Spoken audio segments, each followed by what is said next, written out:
Today I will be sharing 5 new dinners with you that do not require any heat at all. I know it's been super duper hot outside recently, and the last thing anybody feels like doing is heating up their house with their oven or their stove to make dinner. So today I will be sharing 5 new recipes with you, and these recipes are family favorites for sure. So let's go get to my kitchen and let's not heat up my house. To kick us off today, we are making these chicken Caesar sandwiches. So into this bowl, you're going to want to add in about 3 cups of cooked shredded chicken. I'm using rotisserie style chicken from the grocery store just because it makes it so easy for me. But if you want to, you could also use canned chicken as a substitute, or really any type of cooked shredded chicken would work super well in this recipe. I also added in 1/3 cup of shredded Parmesan cheese into the bowl with 1/3 cup of Caesar salad dressing. I gave this a really good stir to coat the chicken in the dressing and, combine the ingredients. Now to assemble the sandwiches, it really can't get any easier than this. I pulled out a plate and a hamburger bun and just fill some of that chicken mixture onto the hamburger bun. And I do want to let you know, if you don't want to use hamburger buns, you could use like slices of bread as a substitute, or you could put this in like a wrap to make a chicken wrap. I placed a couple slices of tomato on top with lettuce, and this is so good and so easy to throw together.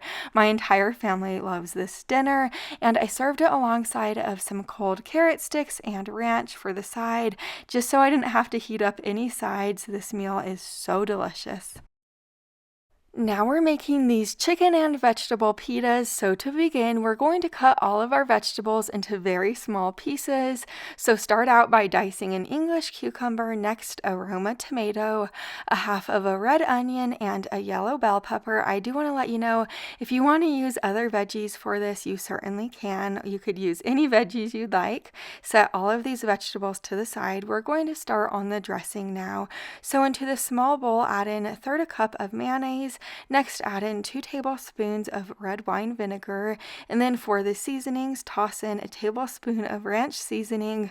I know it might sound odd, but it really is good in this recipe. And then 1/2 teaspoon of salt, pepper, onion powder, garlic powder, and then 1 teaspoon of Italian seasoning. The last thing you're going to add in is 1/2 of a lemon juiced, and then stir this together super well.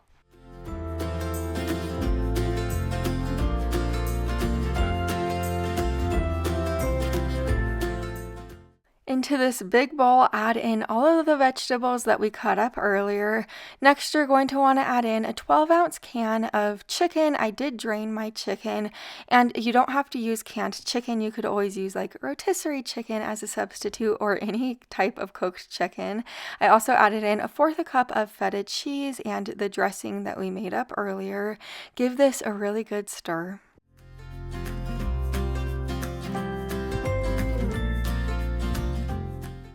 I haven't used pita in a while, but I really like pita bread, so I am just using this basic pita bread.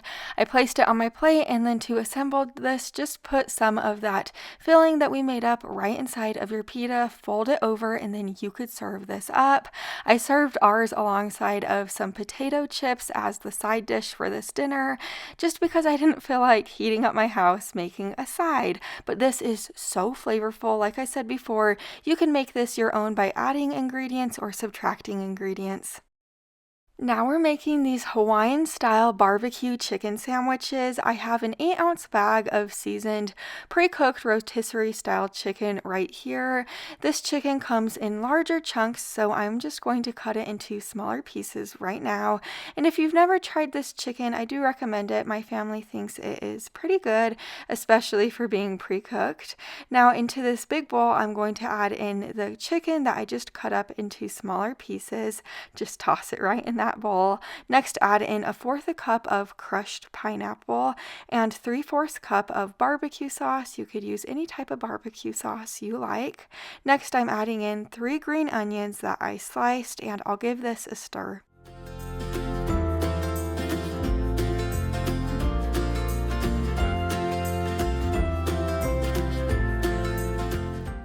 You could really get super creative assembling these barbecue chicken sandwiches, but I just kind of kept it simple. So I grabbed a hamburger bun, but you could also do this in normal bread.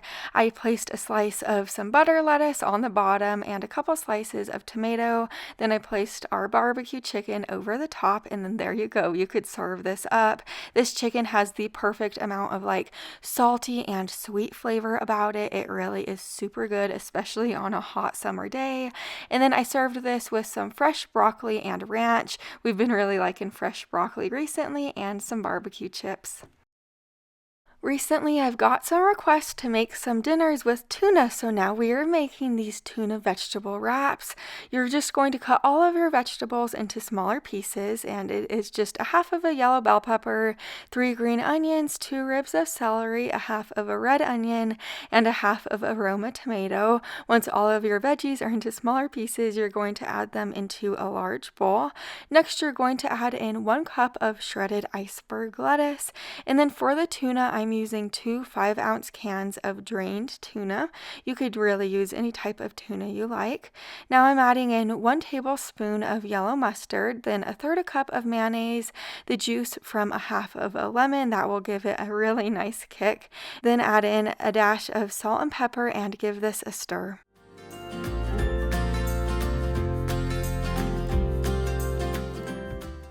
Once it looks like this, you could assemble your wraps. So onto this plate, I am just going to add one of my wraps.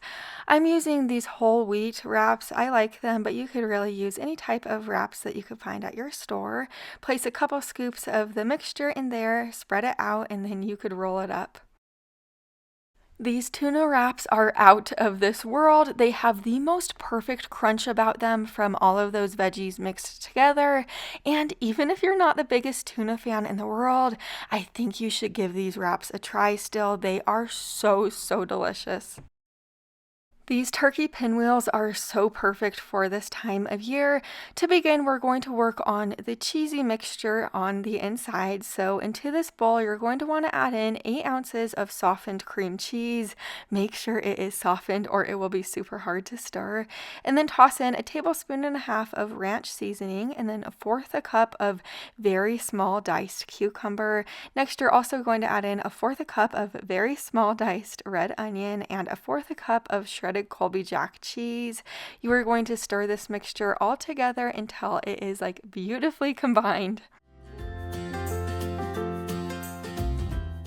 Whenever I make pinwheels, I like to use the large burrito-sized tortillas. I just think it works the best. So grab your tortillas and then spread some of that cream cheese mixture all over your tortilla. And then after you're through with that, you're going to place slices of turkey breast, or you could use slices of deli ham all over that. And then you are going to tightly roll this up and then slice the wrap into kind of like pinwheels, just like this. Here's what dinner looks like. If you've been wanting to try a pinwheel recipe, you need to try this one. I also served this with barbecue chips and a little bit of snap peas and ranch. I also served this dinner with my homemade no-bake raspberry cheesecake recipe. It is so, so good.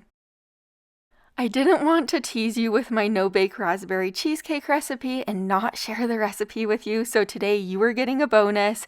I'm going to share this with you. I have been making it all summer long. Into this big bowl, add in your cream cheese and powdered sugar. Beat those 2 ingredients together until it is like a silky consistency like this. Now you're going to want to add in the juice from 1 lemon. This gives it like the perfect tanginess. If you don't like things tangy, you certainly don't have to add in the lemon juice. Now add in 1 cup of fresh raspberries, or you could use any berry you like. Strawberries would also be good in this. And then add in your Cool Whip, and you're going to beat all of these ingredients together until the raspberries break and it is kind of like the most beautiful pink color. Now that this looks so beautiful like this, you are going to set it to the side and pull out a 10-inch graham cracker pie crust. I'm using a pre-made store-bought one to make things super easy. Just pour that pie filling right in the middle, spread it out to the best of your ability, and then you are going to cover the top with a lid and refrigerate this for at least 2 hours. After you're through refrigerating this, you could top this with a little bit of some Cool Whip and fresh raspberries just to make it look pretty, and then you could serve it up. This is the most perfect summer dessert. It's a no-bake dessert and is just gorgeously delicious. I have some exciting news. I have been working on an amazing monthly meal plan just to make your month a little bit easier. This meal plan is full of the most useful information. I can't wait to share it with you guys soon. And also, I have been working on a cookbook for a really long time now, and it will be out shortly. I'm so excited. I'll see you guys in my next video. Bye for now.